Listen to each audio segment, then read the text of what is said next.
தொடர்ந்து நம்ம ஈரானுடைய நிலவரங்களை பார்த்துட்டு இருக்கோம். இன்னைக்கு வந்திருக்கக்கூடிய சில முக்கியமான தகவலை ஒரு தொகுப்பா பார்க்கலாம். நம்ம சொல்லிட்டு இருக்கிற மாதிரி நிலைமை எப்படி ஆயிட்டு இருக்குன்னு பாத்தீங்கன்னா, எல்லா பக்கமுமே போருக்கான தயாரிப்புகள் தான் நடந்து கொண்டிருக்கு.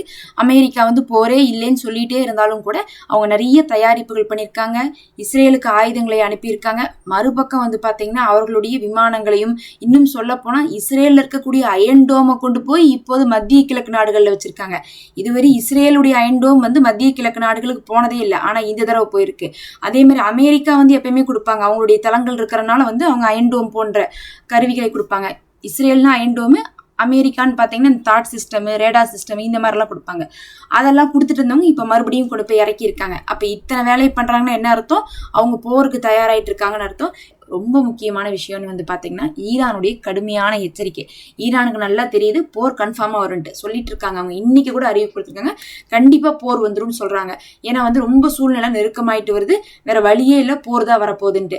அதனால போர் வந்தால் என்ன பண்ண போகிறாங்களாமா இந்த தடவை அமெரிக்கா போருக்குள்ளே வந்த உடனே போய் மத்திய கிழக்கு நாடுகளே முழுசாக இல்லாமல் பண்ண போகிறாங்க. ஒரு பெரிய அறிவிப்பு. என்ன அறிவிப்புனா, உங்களுடைய அத்தனை எண்ணெய் சம்பந்தமான விஷயங்களையும் நாங்கள் அடிக்க போகிறோம். இதுக்கு மேலே நீங்கள் எண்ணெயே என்ன பண்ண முடியாது, உற்பத்தி பண்ணவும் முடியாது, அதாவது ப்ராசஸ் பண்ண முடியாது.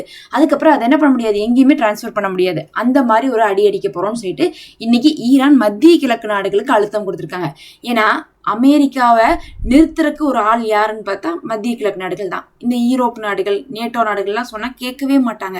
அதனால என்ன பண்ணிட்டாங்கன்னா, இப்ப அமெரிக்காவுக்கு அழுத்தம் கொடுக்கறதுக்கு அரபு நாடுகளவே தூண்டி விடுவோம். அவங்களுக்கு பிரச்சனை கொடுத்து அவங்க போய் அவங்கள்ட்ட சொல்லுவாங்க, தயவு செஞ்சு உன்னுடைய தளத்தை காலி பண்ணிட்டு போயிரு, நீ இருந்து பிரச்சனை பண்ணிட்டு இருந்தேன்னு எங்களுக்கு தான் பிரச்சனைன்னு சொல்லிடுவாங்க. ஒன்னா இருந்தா நிம்மதியா இரு, எங்களையும் நிம்மதியா இருக்க விடு, அமைதியா போயிடலாம். இல்லையா நீ காலி பண்ணிட்டு போய் நீ எங்கிருந்து வேணா சண்டை போட்டுக்கோ, நீங்க 2 பேரும் அடிச்சுக்கோங்க, எங்களை விட்டுருங்க அப்படின்னு சொல்லிட்டு கேட்க போறாங்க. இப்ப அந்த நிலைமைக்கு தான் என்ன பண்ணிட்டு இருக்காங்க, இப்ப ஈரான் தள்ளுறாங்க. அதனாலதான் திரும்ப மத்திய கிழக்கு நாடுன்னு சொல்லிட்டு அவங்க புரிய வைக்கிறாங்க. ஏன்னா இங்க இருக்கிற 9 நாடுகள் இடம் கொடுக்க போய் தான் இப்ப அமெரிக்காக்காரன் அங்கிருந்து அடிச்சிட்டு இருக்கான்.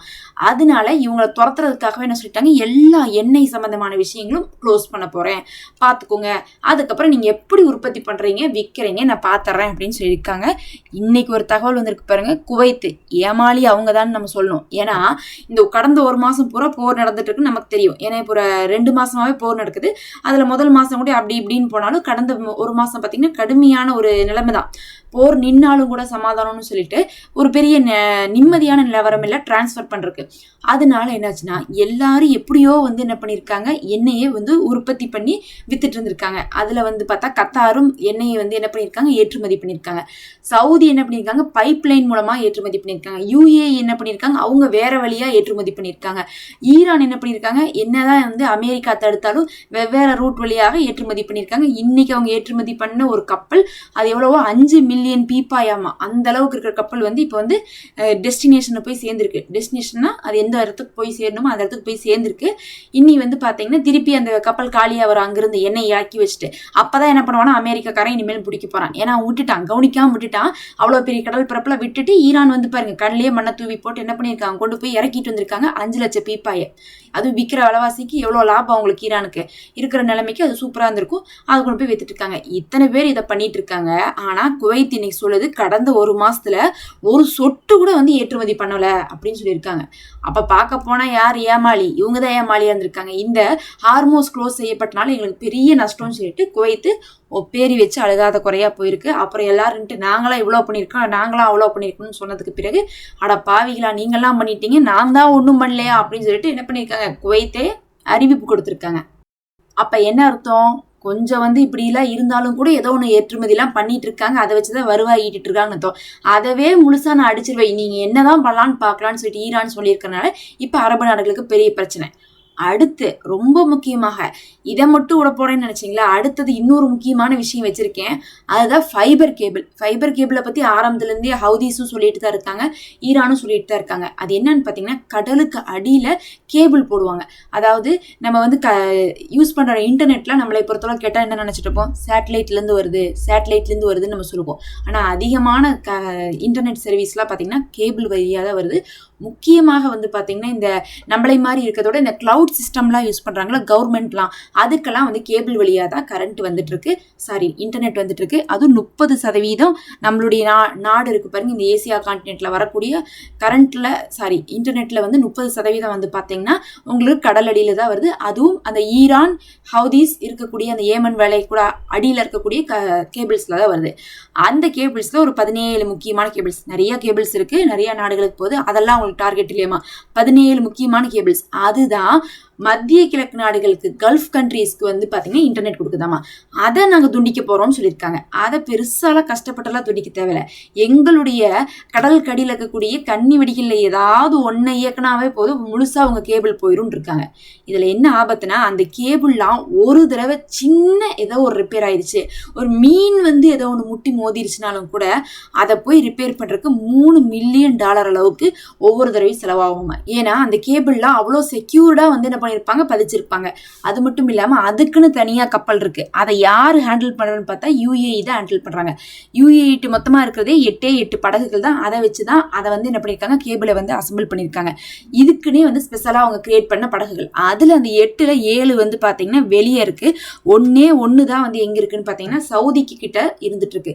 மிஞ்சி போனா நாளைக்கு ஒரு பிரச்சனை வந்தா அந்த ஒன்னை தான் எடுத்துட்டு வருவாங்க. அந்த ஒன்னையும் நாங்க அடிப்போம்னு சொல்லிட்டு இன்னைக்கு ஈரான் சொல்லியிருக்காங்க. நீங்க ரிப்பேர் பண்ணிடலாம்னு நினைக்காதீங்க, ரிப்பேரே நாங்க பண்ண விட மாட்டோம். அந்த கேபிளை நாங்கள் தகர்த்துட்டோம்னா போர் நிற்கிற வரை அந்த கேபிள் உங்களுக்கு இல்லைன்ட்டாங்க. கேபிள் இல்லாட்டினா என்ன ஆகுன்னு பார்த்தீங்கன்னா, கொஞ்ச நாளைக்கு முன்னாடி ஒரு சமீப காலத்தில் வந்து ஒரே ஒரு கேபிளில் ஒரு ப்ராப்ளம் வந்துச்சாமா. அந்த ஒரு கேபிளில் வந்த ப்ராப்ளம் மட்டுமே அவங்களுக்கு ஒட்டு மொத்தமாக வந்து பார்த்தீங்கன்னா ஒரு மாசத்துக்கு பல நஷ்டங்களை கொடுத்துருச்சாமா. எதையுமே எடுத்துக்கொள்ள முடியாத ஒரு நிலைமை ஏற்பட்டுருச்சாமா.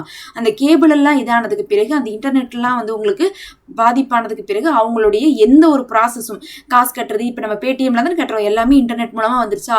பேங்கிங் சிஸ்டம், மணி டிரான்ஸ்ஃபரு, அதுக்கப்புறம் கவர்மெண்ட் திங்ஸ்ன்னு எதுவுமே எடுக்க முடியாது, எல்லாமே ஸ்தம்பித்து போய் நின்றுருக்கு.